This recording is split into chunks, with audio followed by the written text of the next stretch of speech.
सर्वे भवन्तु सुखिनः, सर्वे भवन्तु निरामयाः, सर्वे भद्राणि पश्यन्तु, माँ कश्चित दुःखभाग् भवेत्। अर्थात सर्वे भवन्तु सुखिनः। उन्होंने प्रार्थना की ईश्वर के श्री चरणों में, हे प्रभु सभी लोग सुखी हों, सर्वे सन्तु निरामयाः, कि सभी निरोग रहें, सभी एक सभ्य मानव जीवन की ओर बढ़ें और किसी के जीवन में भी दुख ना हो, चारों ओर शांति ही शांति हो। यानी कि एक आदर्श जीवन, एक आदर्श समाज की उन्होंने कल्पना की, कामना की, ईश्वर से प्रार्थना की। और ऐसी प्रार्थना केवल उन ऋषियों मुनियों की नहीं, तब से लेकर आज तक जब से ये सृष्टि बनी है, हर एक इंसान की यही प्रार्थना, यही कामना रहती है कि हम भी अपने जीवन को उस उन्नति की ओर लेकर जाएं, उस विकास की दिशा की ओर लेकर जाएं, जहां पर पहुंचकर हम जीवन की पूर्णता को प्राप्त कर सकें, एक सभ्य समाज का, एक उत्तम समाज का निर्माण कर सकें। और इस उन्नति को प्राप्त करने के लिए हमने प्रयास भी बहुत किए हैं। इंसान ने उन्नति की रफ्तार को बढ़ाने के लिए ना जाने क्या क्या नहीं किया। उसने सृष्टि के, प्रकृति के ऐसे ऐसे सिद्धांतों को खोज निकाला है, उसके द्वारा ऐसे नए नए उपकरणों का निर्माण कर दिया जिनकी आज से कुछ समय पहले शायद हम कल्पना भी नहीं कर सकते थे। और इन सब उन्नति के द्वारा भौतिक जगत में जो कुछ भी उपलब्धियां, जो कुछ भी हमने उपलब्धियां हासिल की हैं, उसके द्वारा यदि हम एक क्षण ठहर के विचार करें कि जो हमारा उद्देश्य था, जिस उन्नति को लेकर हम चले थे कि सर्वे भवन्तु सुखिनः, सर्वे सन्तु निरामयाः, कि क्या ये उद्देश्य उस उन्नति के द्वारा पूर्ण हो पाया है? अगर हम इस पर विचार करें तो हम पाएंगे कि आज का जीवन, आज जिस शैली का जीवन आज हम जी रहे हैं और आज से 40-50 साल पहले के जीवन की यदि हम तुलना करें तो हम पाएंगे कि आज इसमें कोई शक नहीं, आज हमारी इमारतें बहुत ऊंची हो गई हैं, लेकिन उसके साथ ही साथ इंसान की सहनशीलता वो पहले से बहुत नीची, बहुत कम हो गई। आज हमने अपनी सड़कों को बहुत चौड़ा कर लिया है, लेकिन हमारे जो दिल हैं वो बहुत संकीर्ण हो गए हैं, जिसके अंदर स्वार्थ के सिवा शायद और कुछ समा ही नहीं पाता। आज हमने एक स्थान से दूसरे स्थान को बहुत अच्छी तरीके से जोड़ दिया है, लेकिन इतनी अच्छी तरीके से शायद हम एक दूसरे के विचारों को नहीं जोड़ पाए। आज हमने एक देश से दूसरे देश की दूरी ज़रूर कम कर दी है, लेकिन दिलों की दूरियां अभी भी कम नहीं हो पाई। आज हमने ऐसे ऐसे सुख सुविधा के साधन उपलब्ध कर लिए हैं, उनमें बहुत वृद्धि कर ली है, लेकिन जो हमारे नैतिक मूल्य हैं, जो ह्यूमन मोरल वैल्यूज़ हैं, वो बहुत ही कम हो चुकी हैं।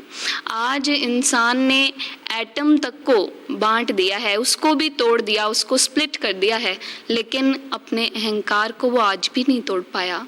आज हमने इतनी उन्नति कर ली कि इंसान ने आज चांद को जीत लिया, वहाँ तक पहुँच गया। उसके आगे के कितने ग्रह, इस सोलर सिस्टम से भी आगे जाने की योजना वो बना रहा है, लेकिन कितने अफसोस की बात है कि इस धरती पर, ये अपनी धरती पर उसे आज भी रहना नहीं आया।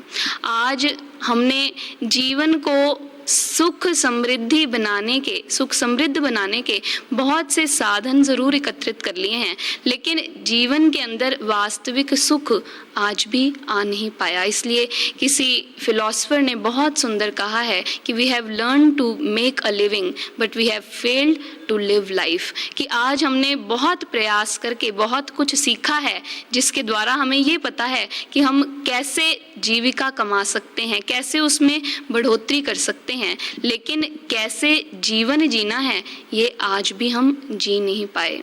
और जब ऐसे हम हालत देखते हैं संसार की, इतना प्रयास, इतनी कोशिश, इतना सब कुछ के बावजूद भी यदि हमारी दिशा उन्नति की सही नहीं रही, यदि हम अपने लक्ष्य की ओर बढ़ नहीं पा रहे, तो फिर हमें रुककर सोचना होगा कि इसका कारण क्या है।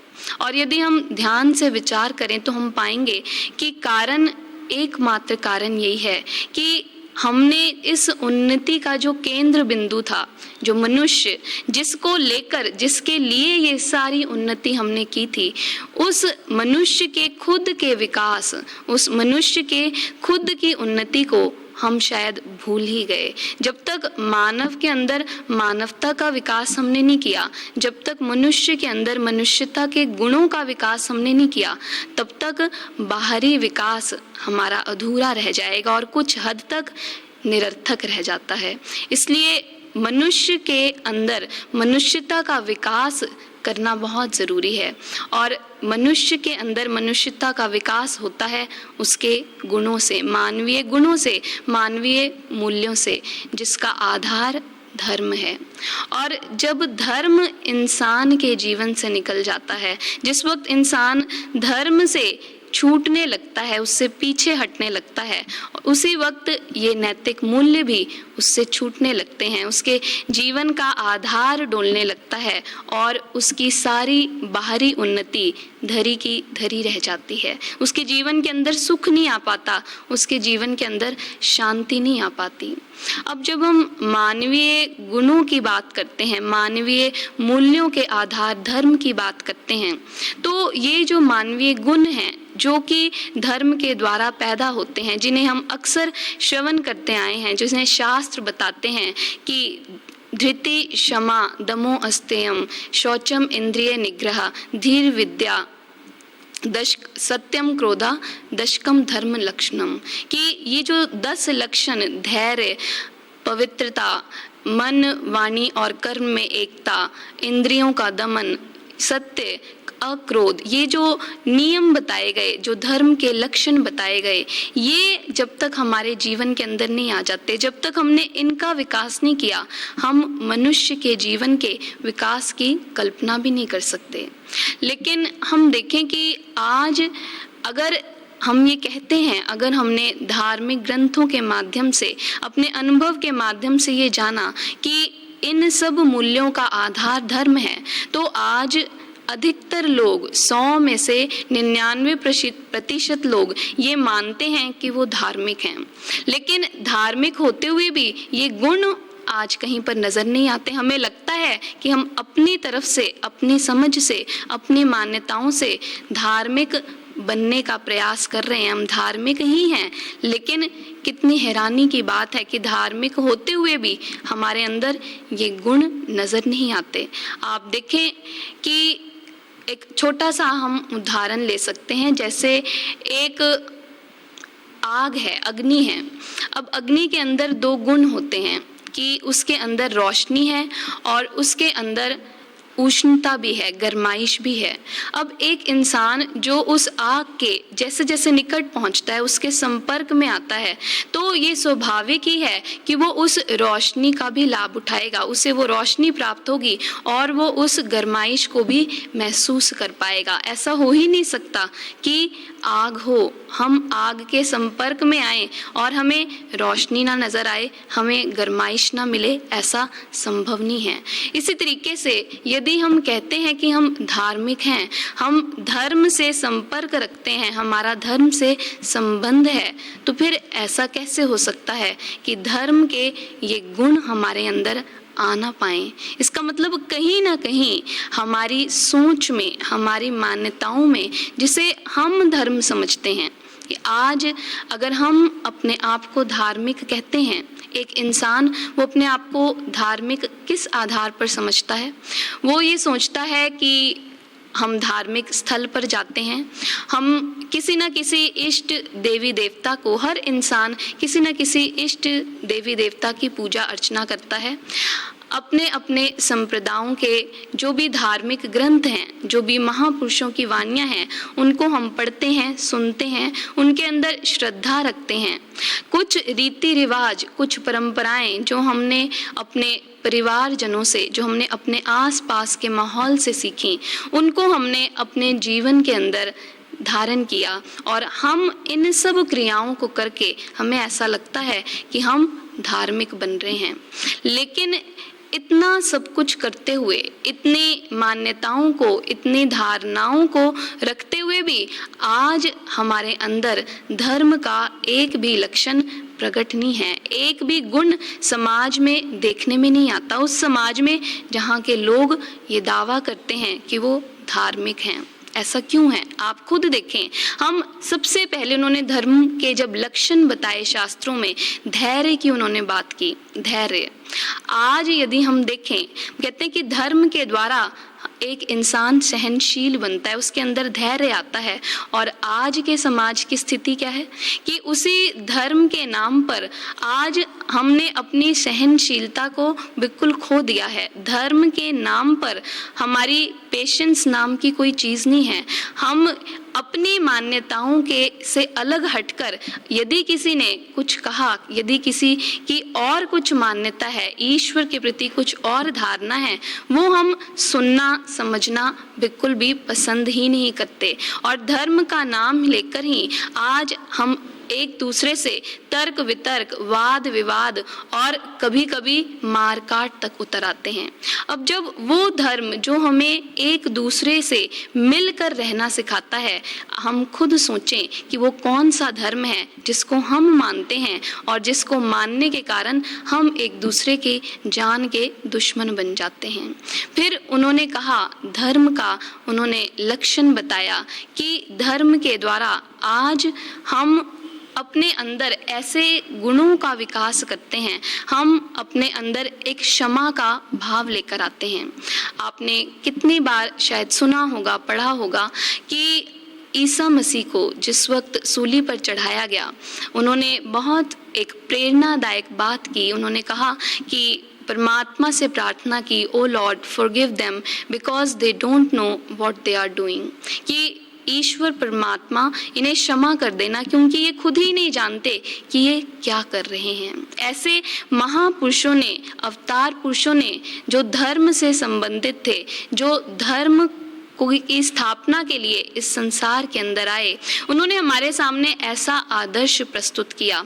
लेकिन आज हम ये कहते हुए कि हम उन महापुरुषों को मानते हैं, हम उनके बताए हुए मार्ग पर चल रहे हैं, लेकिन हमारे अंदर जरा सा भी क्षमा भाव नहीं आ पाता।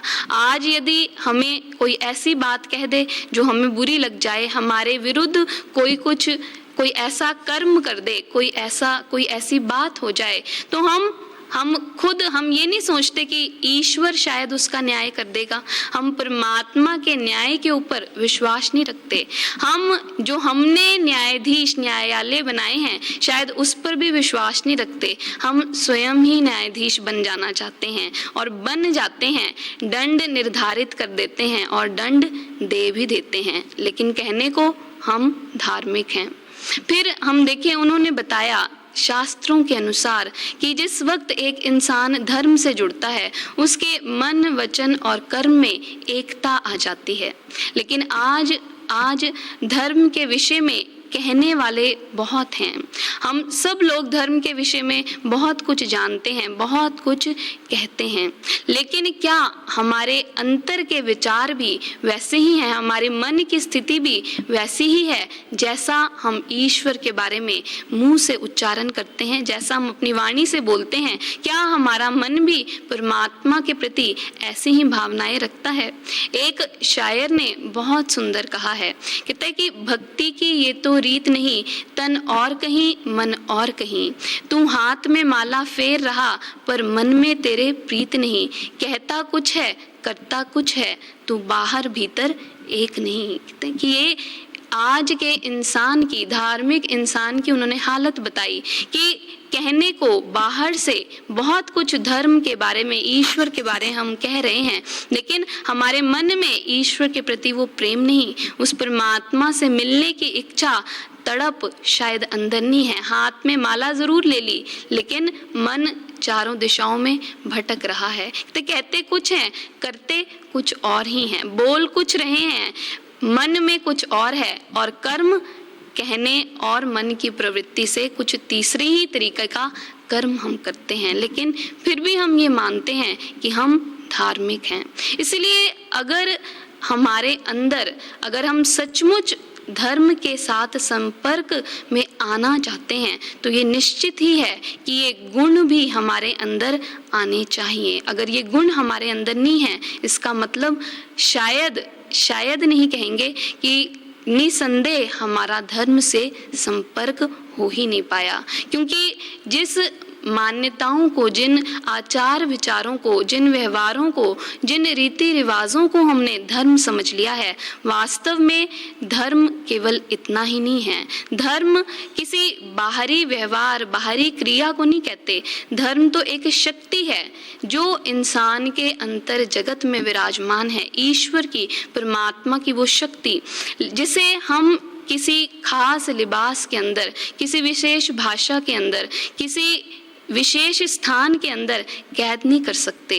वो तो इंसान जिस वक्त इस संसार के अंदर जन्म लेता है, वो धर्म को, उस ईश्वर की शक्ति को अपने भीतर धारण करके ही आता है। लेकिन इस संसार में आकर जब हम इस माया के अंदर उलझ जाते हैं, फिर जब हम उस धर्म से संपर्क स्थापित करना चाहते हैं, तो शास्त्रों में बताया कि वो धर्म क्या है, जिसको कहा कि धर्म तु साक्षात भगवत प्रणीतः, कि ईश्वर का साक्षात अनुभव कर लेना, वो शक्ति जो हमारे अंतर में विराजमान है, जिसे हम परमात्मा कहते हैं, उसका साक्षात अनुभव, उसका डायरेक्ट परसेप्शन, उसे अपने अंतर में देख लेना, जान लेना, अनुभव कर लेना।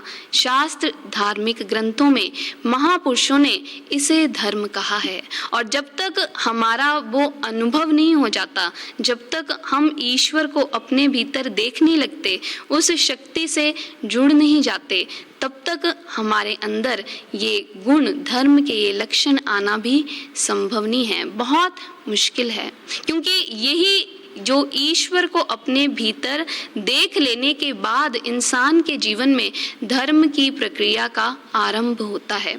इससे पहले तो केवल वो धर्म के विचार हैं, केवल धर्म की बातें हैं। धर्म से संपर्क हमारा तब होता है जब हम ईश्वर के उस अनुभव को प्राप्त करते हैं। और जब वो अनुभव प्राप्त होता है, तब हम अपने जीवन के अंदर इन लक्षणों को स्वतः ही आते हुए देखते हैं। जैसे हम आग के समीप पहुंचे तो हमें कोई बताता नहीं है कि अब आपको गर्मी लगनी चाहिए और अब आपको गर्माइश महसूस होगी। हम स्वतः ही उस गर्माइश को अनुभव कर पाते हैं, उस प्रकाश को देख पाते हैं। ऐसे ही धर्म के लक्षण अपने आप ही, स्वतः ही हमारे अंतर में उपजने आरंभ हो जाते हैं। और इसको धर्म कहा गया, इसको शास्त्रों के अनुसार रिलीजन की संज्ञा दी गई। लेकिन आज हमारी मान्यताओं के अनुसार इस अनुभव से परे हमने बाहर के बहुत सी क्रियाओं को, बाहर के बहुत से रिवाजों को, रीतियों को शायद धर्म समझकर हम बैठ गए हैं। और ऐसा करने के कारण हमें आज ये लगता है, उन्हीं मान्यताओं के आधार पर हमें ऐसा लगता है कि धर्म तो बहुत से हैं। लेकिन अगर हम शास्त्रों को देखें तो शास्त्र ऐसा बिल्कुल नहीं कहते। जहां उन्होंने कहा कि धर्म उस ईश्वर का अनुभव है, क्योंकि हम इसको इस तरीके से समझ सकते हैं कि धर्म वो जड़ है। अगर हमारा जीवन एक वृक्ष है तो धर्म उसकी जड़ है, वो परमात्मा की शक्ति, वही मूल है। और जड़ तो एक ही होती है। उस वृक्ष की पत्तियां, टहनियां, उसमें फल फूल अनेकों लग सकते हैं, लेकिन जड़ एक ही रहती है। और वो जड़ उस परमात्मा का अनुभव ही है। लेकिन जिस वक्त हम उस अनुभव तक नहीं पहुंचते, बाहर से हम उन पत्तियों को, उन टहनियों को, उन फूलों को, वृक्षों को जो हमें अलग अलग नजर आ रहे हैं, अलग अलग जब देखते हैं तो वो हमें अनेकों नजर आते हैं। जब तक हम उस जड़ को नहीं पहचान जाते, उस जड़ को जान नहीं जाते, उससे अपना संपर्क स्थापित नहीं कर सकते, जो कि एक ही है। अब इसी तथ्य को हम देखें, भगवान कृष्ण में भी गीता के माध्यम से बहुत सुंदर समझाया है, बहुत अच्छा वो बताते हैं। उन्होंने बताया कि धर्म एक ही है जो कभी भी परिवर्तित हो ही नहीं सकता, जो कि अनुभव गम्य है, अनुभव के द्वारा जाना जाता है। वो बताते हैं कि आध्यात्म ज्ञान नित्यत्वम तत्व ज्ञानार्थ दर्शनम एतज ज्ञानम इति प्रोक्तम अज्ञानम यद्यतो अन्यथा। बताते हैं कि आध्यात्म ज्ञान, आत्मा और परमात्मा का जो ज्ञान है, जो ईश्वर का अनुभव है, जो धर्म है, उन्होंने कहा नित्य है, नित्यत्वम। अब नित्य धर्म को नित्य कहा उन्होंने। नित्य का अर्थ जो सदा रहता है, जो कभी भी बदलता नहीं, जो शाश्वत है, जो यूनिवर्सल ट्रूथ है, सार्वभौमिक सत्य।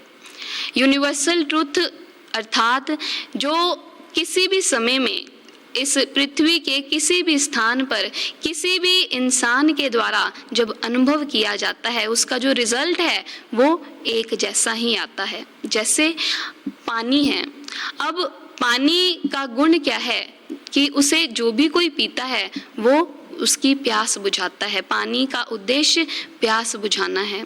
अब पृथ्वी के ऊपर, पृथ्वी के किसी भी कोने में, किसी भी समय में, किसी भी देश में, किसी भी काल में कोई भी व्यक्ति जब पानी पिएगा तो उसका परिणाम क्या होगा कि उसकी प्यास बुझ जाएगी। कितने इसी तरीके से संसार के किसी भी कोने में, किसी भी स्थान पर, किसी भी समय में जब भी किसी ने धर्म का अनुभव किया, धर्म को अपने जीवन के अंदर अपनाया, तो वो कैसे अपनाया? उस ईश्वर को अपने भीतर देख लेने से, जिसको आगे भगवान कृष्ण ने कहा कि आध्यात्म ज्ञान नित्यत्वम तत्व ज्ञानार्थ दर्शनम। नित्य तत्व क्या है?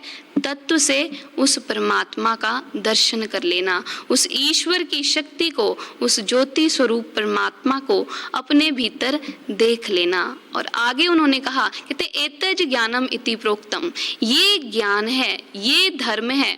अज्ञानम यद्यतो अन्यथा, इसके अलावा जो कुछ भी है, इसके अलावा जो कुछ भी हम धर्म के विषय में सुनते हैं, जानते हैं, पढ़ते हैं, समझते हैं, जो भी क्रियाएं हैं, कहते ये मूल है, ये ज्ञान है, वो अनुभव। उसके अलावा जो कुछ भी है कहते हैं वो अज्ञान की श्रेणी में आता है। ज्ञान तो एक ही है, धर्म तो एक ही है, उस परमात्मा को अपने भीतर अनुभव कर लेना। और जब जब भी संत महापुरुष इस संसार के अंदर आए, जब जब भी अवतार पुरुष इस संसार के अंदर आए, अगर उन्होंने ये उद्घोषणा की कि वो धर्म की स्थापना के लिए आए, तो उनके आने का उद्देश्य भी यही था।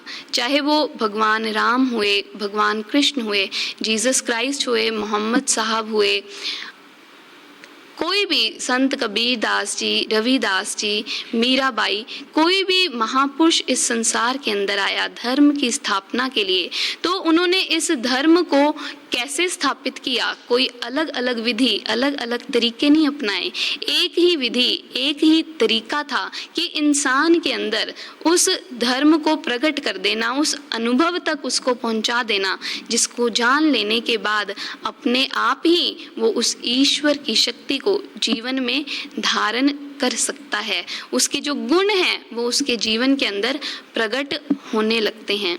लेकिन इस धर्म को जानने के लिए, उस ईश्वर के अनुभव के लिए, यदि हमने सुना, यदि धार्मिक ग्रंथों के माध्यम से हमें पता लगा कि समय समय पर संत महापुरुष इस संसार के अंदर आए, इसका क्या कारण था? कि यदि धर्म ईश्वर को अपने अंतर में अनुभव कर लेना है, तो ये अनुभव बिना किसी पूर्ण संत के, बिना किसी पूर्ण गुरु के हम प्राप्त नहीं कर सकते। ये शर्त है उस धर्म को जानने की।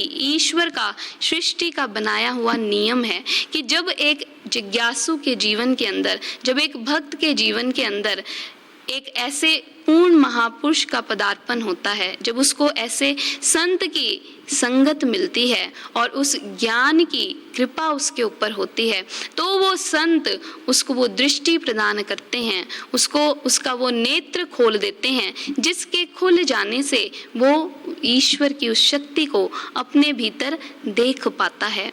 और ऐसा केवल ये नहीं कि हम धार्मिक ग्रंथों में सुनते हैं, किसी एक महापुरुष ने ऐसा कहा। अगर हम इतिहास की ओर देखें, धार्मिक ग्रंथों की ओर देखें, शास्त्रों की ओर देखें, तो जब जब भी किसी महापुरुष ने अपने शिष्य को धर्म से अवगत कराया तो उसका जो माध्यम था वो केवल और केवल एक ही था कि शिष्य के अंदर उस दृष्टि को प्रदान कर देना, शिष्य की उस दृष्टि को खोल देना, जिसके बारे में भगवान कृष्ण भी बताते हैं कि जिस वक्त उन्होंने अर्जुन को इस धर्म का अनुभव करवाया, अर्जुन को जिस वक्त धर्म का उपदेश दिया, तो क्या केवल उन्होंने बातें ही की थी? क्या अर्जुन को केवल बातों के द्वारा समझाया था कि ईश्वर क्या है, परमात्मा क्या है? नहीं, कृष्ण ने अर्जुन को वो दृष्टि प्रदान की, वो नेत्र प्रदान किया, जिसके द्वारा अर्जुन ने अपने भीतर देखा कि वास्तव में ईश्वर क्या है। उन्होंने बताया, कृष्ण भगवान अर्जुन को कहते हैं कि ना तू माम शक्य से द्रष्टुम मुनेव स्वचक्षुषा दिव्यम ददामि ते चक्षु पश्य में योगमेश्वरम, कि अर्जुन तू मुझे इन आंखों से नहीं देख सकता, ये जो चमड़े की दो आंखें तेरे पास हैं, इनसे तू मेरे वास्तविक स्वरूप को नहीं देख सकता। मैं तुझे वो दिव्य नेत्र दे रहा हूँ, वो दिव्य दृष्टि प्रदान कर रहा हूँ, जिसके द्वारा तू मेरे स्वरूप को, वास्तविक रूप को, उस ज्योति रूप को अपने भीतर देख पाएगा। और ऐसा ही जब जब भी महापुरुष, कोई भी महापुरुष, केवल भगवान कृष्ण नहीं, हम देखें जब मीरा के जीवन में संत रविदास आए, जब मीरा ने उनसे ज्ञान प्राप्त किया, दीक्षा प्राप्त की, तो मीरा ने क्या कहा? मीरा ने कहा, सतगुरु मिल्यो सहसा छूट्यो, घट पायो प्रगासी, मोह और माया दोनों नासे, गावे मीरा दासी, कि जिस वक्त गुरु आए जीवन के अंदर, उन्होंने उस ईश्वर के प्रकाश को मेरे अंतर में उत्पन्न कर दिया और तब मोह और माया का नाश हुआ।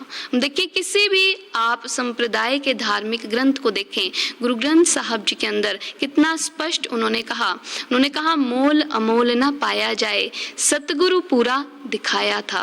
और एक जगह नहीं, कितनी ही जगह जहां जहां गुरु का वर्णन आया, जहां जहां संतों का वर्णन आया, जहां जहां धर्म का वर्णन आया, उन्होंने दिव्य दृष्टि की बात की, गुरु का, संत का प्रसाद ही उन्होंने ये बताया कि गुर प्रसादी बूझा जा वेखा हर एक है, हर बिन अवर न कोय, कह नानक ए नेत्र अंध से, सतगुरु मिले दिव्य दृष्टि होए। कि जिस वक्त संत का सानिध्य मिलता है, जिस वक्त हम धर्म के मार्ग पर चलना प्रारंभ करते हैं, गुरु हमारे जीवन के अंदर आता है, गुरु का प्रसाद ही यही है कि वो हमें वो दृष्टि प्रदान कर देता है, जिसके द्वारा हम अपने अंतर में उस ईश्वर, उस परमात्मा को देख पाते हैं। और यहाँ से धर्म की शुरुआत होती है, यहाँ से हमारे जीवन के अंदर धर्म की प्रक्रिया आरंभ होती है। और जब तक ये अनुभव हमारे पास नहीं है, जब तक हमने उस ईश्वर को अपने भीतर देख नहीं लिया, तब तक ये धर्म क्या है, धर्म का मर्म क्या है, उसके गुण हमारे जीवन के अंदर, उसके लक्षण हमारे जीवन के अंदर कैसे आएंगे, ये सब चीजें, ये सब विषय हमारे लिए केवल बातें ही बातें रह जाती हैं, हमारे जीवन के अंदर वो उतर नहीं पाती, हम उसे धारण नहीं कर पाते। जबकि धर्म की व्याख्या जहाँ की गई, अगर इसे कहा गया कि धर्म संस्कृत की ध्री धातु से निकला है, जिसका अर्थ ही है धारण करना, जो कि कहने और सुनने का, पढ़ने का विषय नहीं है, धारण करने का विषय है। और वो धारण तभी हो पाता है जब हम अंतर में ईश्वर के उस अनुभव को प्राप्त करते हैं, संत महापुरुषों की कृपा से। अब जब हम ये समझते हैं, जब हम धार्मिक ग्रंथों के माध्यम से ये जान पाते हैं कि जब जब महापुरुष आए, उन्होंने इस एक धर्म को इंसान के भीतर प्रकट किया, फिर आज धर्म के नाम पर इतनी विभिन्नता क्यों नजर आती है, फिर आज हम उसके इतने अनेकों रूपों के अंदर क्यों उलझे हुए हैं। तो हम ये देखें कि जब जब भी महापुरुष आए, जिस जिस समय में वो इस धरती पर उन्होंने अवतार धारण किया, उस समय के परिस्थिति के अनुसार, उस समय की मांग के अनुसार उनका बाहरी व्यवहार अलग अवश्य ही रहा। किसी भी एक महापुरुष ने किसी उनसे पहले आए हुए दूसरे महापुरुष की कभी नकल नहीं की, उनका हर एक महापुरुष का उस समय की मांग, समय की परिस्थिति के अनुसार अलग अलग व्यवहार रहा। हम देखें, जिस वक्त गुरु नानक देव जी इस धरती पर आए, उन्होंने इस धर्म का प्रचार किया बिल्कुल शांति से। लेकिन जिस वक्त उन्हीं की परंपरा में 10वें गुरु गोविंद सिंह जी जब वो आए संसार के अंदर, उन्होंने इसी धर्म का प्रचार करने के लिए अपने हाथों में तलवार उठा ली। हालांकि वो, हम अगर अपनी बाहरी दृष्टि से भी देखें तो यदि एक ही रीति से चले आ रहे दो महापुरुषों के बाहरी व्यवहार के अंदर कितना अंतर है, लेकिन बाहरी व्यवहार उनका अलग अवश्य रहा। जो उद्देश्य था, जो उनका परमार्थ था, धर्म की स्थापना, और जो उसकी युक्ति थी, जो उसका तरीका था, वो कभी भी बदला नहीं। भाषाएं बेशक समय के साथ बदलती गई, आचार व्यवहार बेशक समय के साथ बदलते गए, लेकिन वो प्रक्रिया, वो अनुभव कभी भी नहीं बदला। लेकिन इंसान के साथ विडंबना क्या रही कि हमने उनके महापुरुषों के बाहरी आचारों को, बाहरी व्यवहारों को, उनकी बाहरी भाषा को तो पकड़ लिया, लेकिन वो अनुभव, जिस अनुभव तक पहुंचाने वो इस संसार के अंदर आए थे, वो अनुभव, उस अनुभव को हमने पीछे छोड़ दिया, उस अनुभव को भूल गए, और इसी कारण से हमें वो अलग अलग नजर आने लगे। हमें उसके इतने अनेकों रूप, विकृत रूपों को ही, अनेकों आचारों व्यवहारों को ही धर्म समझकर हमने अपने जीवन के अंदर अपना लिया और उस एक तथ्य से दूर हो गए। अब जब हम धार्मिक बनना चाहते हैं, जब एक इंसान धार्मिक बनना चाहता है, तो ये आवश्यक है कि वो उस एक अनुभव को जाने, उस धर्म को जीवन के अंदर धारण करने की प्रक्रिया से जुड़े, ऐसे महापुरुष की खोज में निकले जो उसे वो दृष्टि प्रदान करें जिसके द्वारा वो परमात्मा को अपने भीतर देख पाए, अनुभव कर पाए और फिर धारण कर पाए, धार्मिक बन पाए। वरना हमारे लिए ये कभी भी, जो हम कहते हैं कि ईश्वर एक है, कभी भी हमारे जीवन के अंदर, हमारे व्यवहार के अंदर, हमारी मनोवृत्ति के अंदर ये कभी भी आ नहीं सकता। केवल बातें ही बातें रह जाती हैं। जैसे हम देखें, आज आप किसी से भी बात करें ईश्वर के संबंध में, धर्म के संबंध में, हम बड़े गर्व से बताते हैं, हम कहते हैं कि हम हिंदू हैं। कोई बड़े गर्व से बताता है कि हम सिख संप्रदाय से हैं, कोई बहुत गर्व से बताता है कि हम तो क्रिश्चियन हैं। लेकिन यदि कोई व्यक्ति कहता है कि हम हिंदू हैं, तो वो किस आधार पर कहता है? उसका क्या आधार है? क्यों उसने कैसा ऐसे मान लिया कि वो हिंदू है? इसलिए कि बचपन से उसे सिखाया गया कि ईश्वर के नाम पर हमें मंदिर जाना है। हमारे जो भी हिंदू माइथोलॉजी के अंदर जो भी देवी देवता हैं, जो भी अवतार पुरुष माने गए हैं, उनकी हम पूजा अर्चना करते हैं।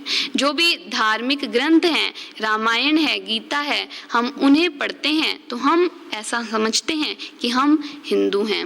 यदि हम ऐसे परिवार में हमने जन्म लिया जहां हमें बचपन से पता लगा कि यदि ईश्वर के बारे में कुछ भी समझना है, उसे कुछ भी अर्पित करना है, उसके लिए हमें चर्च जाना होगा, उसके लिए हमें वहां जाकर प्रेयर करनी होगी, संडे के दिन सरमन अटेंड करना होगा, हम जीसस क्राइस्ट के फॉलोअर हैं, तो हम ये समझने लग जाते हैं कि हम क्रिश्चियन हैं। हमें अगर बताया गया कि गुरु ग्रंथ साहब के आगे ही माथा टेकना है, जो 10 गुरु साहिबान हैं, यही ईश्वर का परिचय हमसे करवा सकते हैं, हम ये कहने लग जाते हैं कि हम सिख हैं। और जब हम इन मान्यताओं, इन धारणाओं को, केवल इन्हीं धारणाओं को धर्म लेकर चलते हैं, तो फिर हम कैसे एक इसे मान सकते हैं? इनके अंदर एकता फिर हमें कहीं नजर नहीं आती, और वो तब तक नजर नहीं आ सकती जब तक हमारे जीवन के अंदर संत ना आ जाएं, गुरु ना आ जाएं। और जब संत आते हैं, वो हमें इस शरीर के अंदर जब उस शक्ति से परिचय करवाते हैं, उस परमात्मा की शक्ति से उसका अनुभव करवाते हैं, तब हमें समझ में आता है कि वास्तव में ये शरीर ही तो वो मंदिर है, ये शरीर ही तो वो गुरुद्वारा है, ये शरीर ही चर्च है, ये शरीर ही मस्जिद है। और जिन लोगों ने जिन महापुरुषों ने ये बाहर धार्मिक स्थल बनाए थे, ये उन्होंने बनाए ही इसलिए थे कि जब उन्होंने अपने भीतर गुरु की कृपा से ईश्वर को जाना, भीतर में जो ईश्वर का वास्तविक घर है, वास्तविक मंदिर है, उसको देखा, तो वैसे धार्मिक स्थल बाहर बना दिए, वैसी परंपराएं हमें बना दी, एक संकेत के तौर पे, एक निशानी के तौर पर, कि ये निशानियां हैं जिसको हमने अपने जीवन के अंदर धारण करना है। जैसे जब हम मंदिर जाते हैं, हम ये देखते हैं कि मंदिर में जाकर हमने दिया जलाना है, मंदिर में जाकर हमने जोत जलानी है। और ऐसा ही जब हम गुरुद्वारे जाते हैं, जहाँ अखंड पाठ होता है, वहाँ पर भी जोत जलाई जाती है। जब हम मस्जिद में जाते हैं, उनका कोई धार्मिक कार्यक्रम होता है, वहाँ पर चिराग जलाया जाता है। जब चर्च में जाते हैं, वहाँ पर कैंडल जलानी सिखा दी गई, एक संकेत रखा था उन्होंने।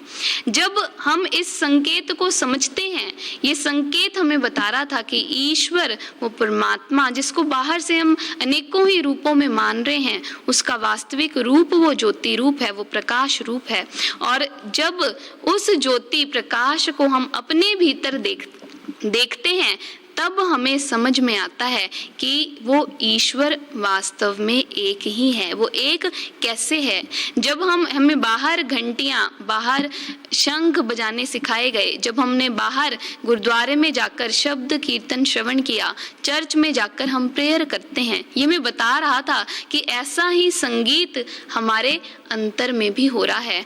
और इस संगीत को जब गुरु की कृपा से हम अपने अंतर में सुनते हैं, तब हमें समझ में आता है कि इस संगीत का अर्थ क्या है। वो वास्तव में संगीत जो हमारे अंतर से उत्पन्न हुआ, जिसे धार्मिक ग्रंथों के अंदर अनहद नाद कहा गया, उस संगीत से हम जुड़ पाते हैं। जो परमात्मा का अव्यक्त नाम हमारे अंतर में चल रहा है, जिसके प्रतीक के रूप में बाहर हमें धूप अगरबत्ती जलाना सिखाया गया, हर एक धार्मिक स्थल पर सिखाया जाता है। वो धूप अगरबत्ती जलाना बता रहा था कि ईश्वर का नाम अव्यक्त है, कहीं बाहर नहीं, हमारे अंतर में ही है। और जब हम उस अव्यक्त नाम से जुड़ते हैं गुरु की कृपा से, तब हमें समझ में आता है कि ईश्वर एक कैसे है, उसका एक नाम कौन सा है। वो जो हम चरणामृत बाहर जाकर लेते हैं, मंदिर में चरणामृत दिया जाता है, गुरुद्वारे में अमृत चखाया जाता है, अगर चर्च में हम जाएं, वहाँ होली वाटर, होली नेक्टर छिड़का जाता है। जो लोग मक्के मदीने की यात्रा पे जाते हैं, वहाँ पर भी एक पवित्र पानी, पाक पानी दिया जाता है, आबे ज़मज़म, आबे हयात जिसे कहा जाता है। जब वो पानी ग्रहण किया जाता है, ये सब एक इशारा था कि ऐसा ही अमृत हमारे अंतर में है।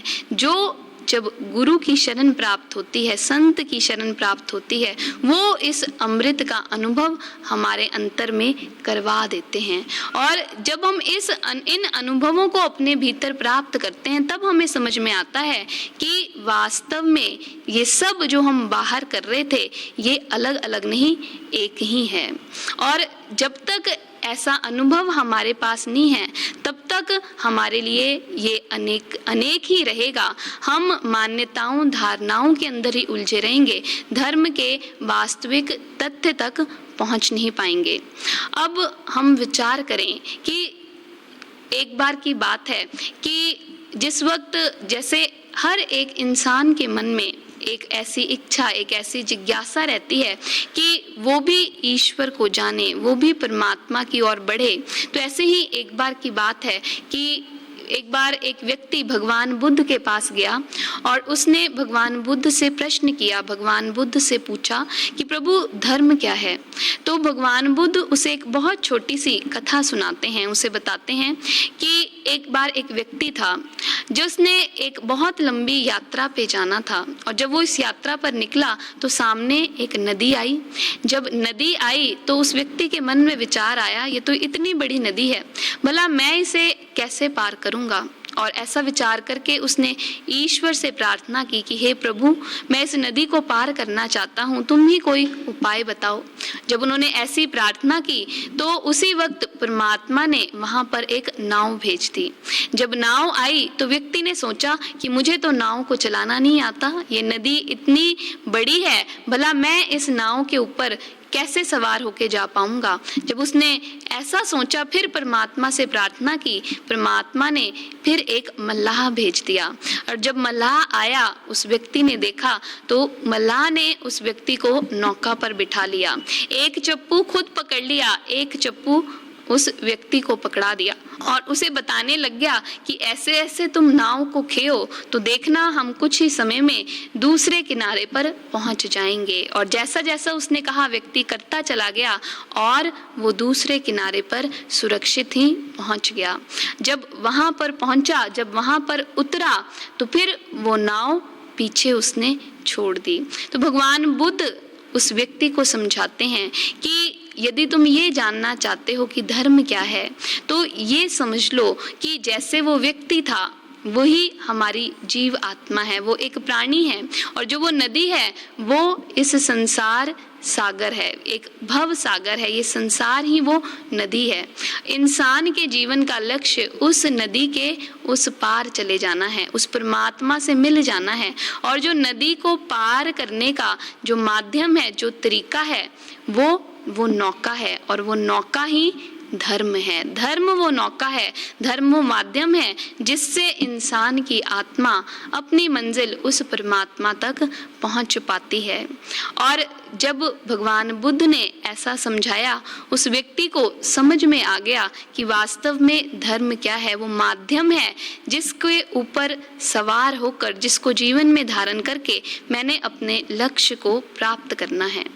लेकिन आज हम देखें कि यदि धर्म वो नौका है और वो इस मकसद से ईश्वर के द्वारा निर्मित की गई कि हम उस नौका पर सवार होकर अपने लक्ष्य को प्राप्त करें, उस ईश्वर की उपलब्धि करें, लेकिन आज उस नौका का इतना विकृत रूप हमारे सामने है। उस परमात्मा का जो नियम, जो नौका पे सवार होकर दूसरी ओर हमने जाना था, उस धर्म का सहारा लेकर गुरु की कृपा से उस परमात्मा को अपने अंतर अनुभव करके आज ऐसा हमें नजर नहीं आता। पूर्ण संत के मार्गदर्शन के अभाव में उस नौका का, धर्म रूपी नौका का बड़ा ही विकृत रूप आज हमारे सामने है। क्योंकि कुछ लोग संसार के अंदर ऐसे हैं जो उस नौका को देखते हैं, दूर से देखते हैं, उसके पास नहीं जाना चाहते, और दूर से देखकर वो अपने आप को बड़ा बुद्धिमान समझते हैं। वो ये समझते हैं कि उन्हें नौका के विषय में सारी जानकारी है, उसके दूर से देखकर ही उसके विषय में तर्क वितर्क करते हैं, वाद विवाद करते हैं, और कभी कभी वो वाद विवाद लड़ाई झगड़े का भी रूप ले लेता है, लेकिन उस नौका के पास नहीं जाना चाहते। कितने ऐसे ही आज हमारे सामने भी कितने ही लोग हैं जो धर्म के वास्तविक तथ्य से परिचित नहीं हैं, लेकिन स्वयं को धार्मिक कहते हुए ही धर्म के ऊपर वाद विवाद करते हैं, तर्क वितर्क करते हैं, एक दूसरे से लड़ते हैं। एक संप्रदाय के लोग दूसरे संप्रदाय के भावनाओं को ना समझते हुए एक दूसरे से तर्क वितर्क करते हैं, वाद विवाद करते हैं, लेकिन असली धर्म से उनका परिचय नहीं है, क्योंकि वो उस नौका के पास नहीं जाना चाहते, दूर रहकर ही उसके विषय में केवल बातचीत करते रहना चाहते हैं। लेकिन जब हम ऐसा करते हैं तो हम उसके लक्ष्य को प्राप्त नहीं कर पाते, उससे कुछ लाभ नहीं उठा पाते। यदि नौका है, यदि हम उसके ऊपर चढ़ेंगे, यदि हम उस मल्लाह को प्राप्त करेंगे जो उस नौका को खेकर दूसरी ओर लेकर जाएगा, तभी उस नौका का हमारे को लाभ है। दूर खड़े रहकर वाद विवाद करने से कोई लाभ नहीं है। धर्म को जाने बिना, ईश्वर के अनुभव को प्राप्त किए बिना, केवल चर्चा करके, तर्क वितर्क करके उसके बारे में उलझते रहना, इससे हम धर्म की प्राप्ति कभी भी नहीं कर सकते। फिर हमारे सामने कुछ ऐसे भी लोग आते हैं जो उस नौका के पास जाते हैं और जिन्हें वो नौका बहुत सुंदर लगती है, उसकी सुंदरता से वो बहुत प्रभावित हो जाते हैं और प्रभावित होकर वो उसकी नाप जोख शुरू कर देते हैं। उन्हें बहुत अच्छा लगता है, वो ये देखने में मग्न हो जाते हैं कि नौका कितनी लंबी है, इसके ऊपर कितना सुंदर रंग किया हुआ है, ये कितनी पुरानी है, इसकी लकड़ी कैसी है, इसकी लंबाई कितनी है, चौड़ाई कितनी है। और ये सब विवरण लेते लेते वो ये ही भूल जाते हैं कि इस नौका का उद्देश्य क्या था, वो थी किस लिए, नौका थी उस पार जाने के लिए, ये वो भूल जाते हैं। केवल उस नौका का नाप जोख ही लेते रहते हैं। कहते ऐसे लोग हम भी अपने जीवन के अंदर देखते हैं, जो धर्म के बाहरी क्रियाकलापों को, धर्म के बाहरी कर्म कांडों को ही अपने जीवन का आधार बना लेते हैं, जिनको उन क्रियाओं से तो बहुत प्रेम है, उन संकेतों से, उन प्रतीकों से तो बहुत जुड़े हुए हैं, लेकिन जो वो प्रतीक समझाना चाहते हैं, जो धार्मिक रहस्यों को लिए हुए हैं, वो उस रहस्यों को जानना नहीं चाहते, उनको उसके पीछे जो मकसद था उसको समझना नहीं चाहते। और जब ऐसा होता है, हम देखें कितने लोग हैं, हमारी उम्र बीत जाती है धार्मिक स्थलों पर जाते जाते, लेकिन कभी हमने ये विचार ही नहीं किया कि यदि हम बचपन से सुनते आए कि ईश्वर हमारे भीतर है, परमात्मा भीतर ही पाया जाता है, तो भला धार्मिक स्थल बाहर क्यों बनाए गए। हम सुनते आते हैं, हमें बताया गया कि तीर्थ स्थानों पर जाना चाहिए, वहां जाकर स्नान करना चाहिए। हम जानते हैं, समझते हैं कि वहां जाकर हम अपने शरीर की मैल तो धो सकते हैं, लेकिन मन की मैल का क्या होगा, वो कैसे धुलेगी।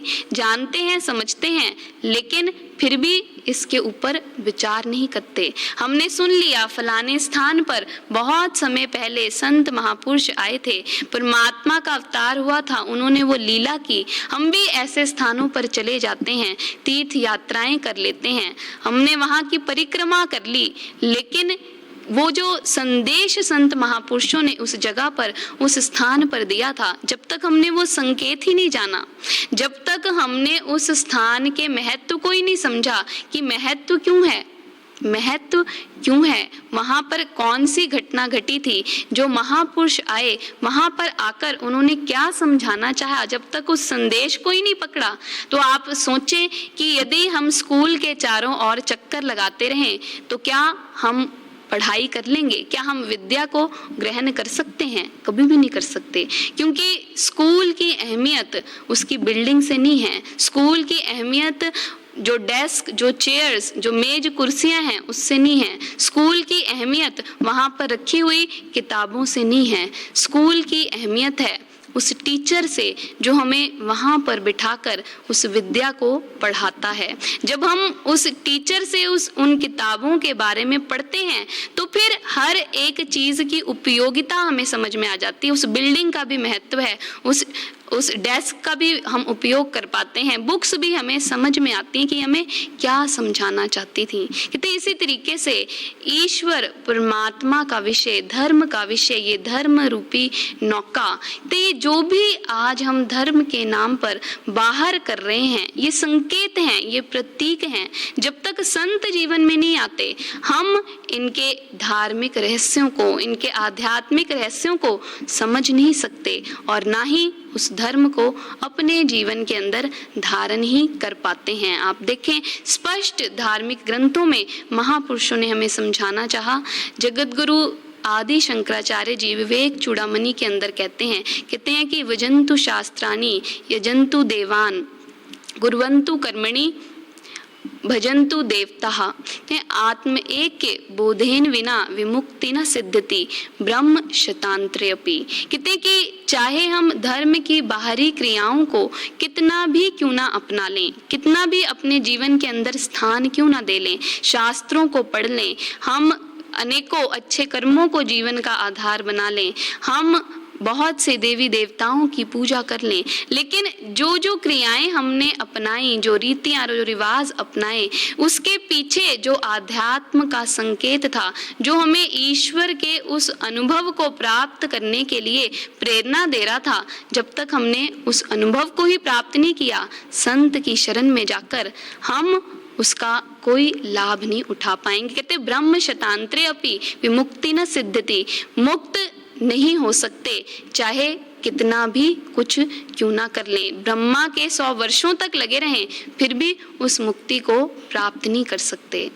फिर हम देखें कुछ और ऐसे लोग हैं जो उस नौका के करीब जाते हैं और लेकिन उस नौका के ऊपर सवार नहीं होना चाहते। अपने मन के अनुसार जो उन्हें अच्छा नहीं लगता उस नौका में फेर बदल कर लेते हैं। जैसे हम देखें कि नौका के करीब गए, उसका पेंट अच्छा नहीं लगा, उसका पेंट रंग रोगन बदल दिया, उसमें फूल पत्तियां लगा दी। कहते कि ऐसे वो लोग हैं जो धार्मिक ग्रंथ शास्त्रों को पढ़ते तो हैं लेकिन उसके वास्तविक अर्थों को ना जानने के कारण अपने मन के अनुसार, अपनी बुद्धि के अनुसार ही नए नए अर्थ लगाने लग जाते हैं। ऐसे भी लोग हैं, ऐसे भी प्रवक्ता हैं जो एक एक चौपाई के 50-50 अर्थ हमें करके बता देते हैं और साथ ही अर्थ का अनर्थ भी कर देते हैं।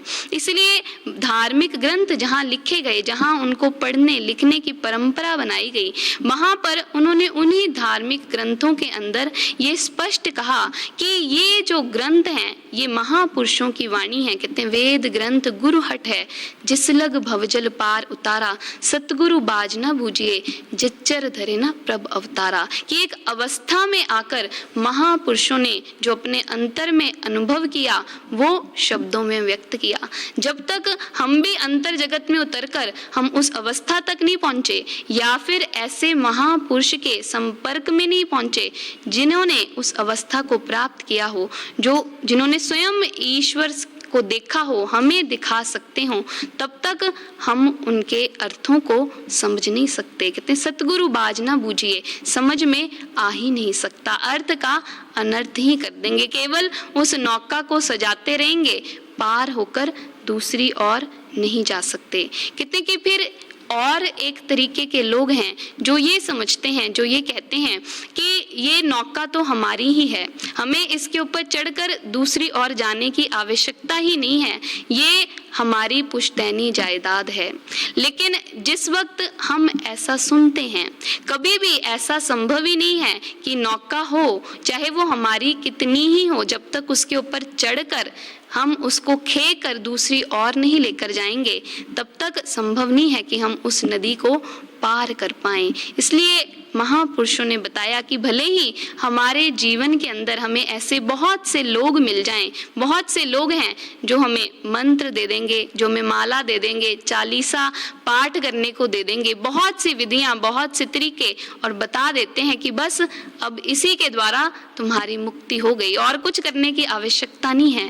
कहते कि ऐसा तो बिल्कुल ठीक वैसा ही है। संत पलटू दास हुए हैं, बहुत सुंदर बताते हैं। कहते कि मुक्ति मुक्ति सब कोई कहे, मुक्ति कहो कह पाइए जी, मुक्ति के हाथ और पाँव नहीं, किस भांति सेत दिखलाइए जी, ज्ञान ध्यान की बात बूझिए या मन को बहुत समझाइए जी, पलटू मुए पर किन्हें देखा, जीवित ही मुक्त हो जाइए जी। कितने कि ऐसा अगर ऐसा कह देने से कुछ भी, कोई भी क्रिया हमें पकड़ा दी, मंत्र पकड़ा दिया, माला पकड़ा दिया और हम ये सोचें कि हाँ अब मुक्ति हो जाएगी, कहते हैं कि क्या मुक्ति इतनी आसान है? क्या ये खेल है? कितने कहने से नहीं हो सकता। कितने ज्ञान ध्यान की बात बूझिए, वो ज्ञान जब तक नहीं है, ईश्वर का अनुभव जब तक अंतर में नहीं हुआ, उस परमात्मा को भीतर देखा नहीं, तो फिर कहते मन को बहुत समझाइए जी, या तो उस अनुभव तक पहुंचे और यदि नहीं पहुंचे तो केवल ऐसा कहकर कि हम तो धार्मिक हैं, हम तो ये करते हैं, हम तो वो करते हैं, हम केवल अपने मन को बहला सकते हैं और कुछ नहीं कर सकते। इसलिए उन्होंने कहा कि मुए हुए पर किसने देखा, कि जो कहें कि अभी ये अभ्यास करते रहो, ये करते रहो, वो करते रहो, मरने के बाद मुक्ति हो जाएगी, महापुरुष सावधान करते हैं कि नहीं, ऐसा संभव नहीं है। यदि जीते जी हमने ईश्वर के उस अनुभव को प्राप्त कर लिया, तभी हम सोच सकते हैं कि मरने के बाद भी हम धर्म की उस गति को प्राप्त कर पाएंगे, मुक्ति मोक्ष को प्राप्त कर पाएंगे। इसलिए आवश्यकता है हमें भी कि हम भी प्रयास करें, खोज करें ऐसे महापुरुष की, ऐसे संत की जो हमारे भीतर उस धर्म के तत्व को अनुभव करवाएं, हमें उस धर्म की नौका पर सवार करें और जिसके उपरांत हम भी इस भव सागर को पार कर पाएं।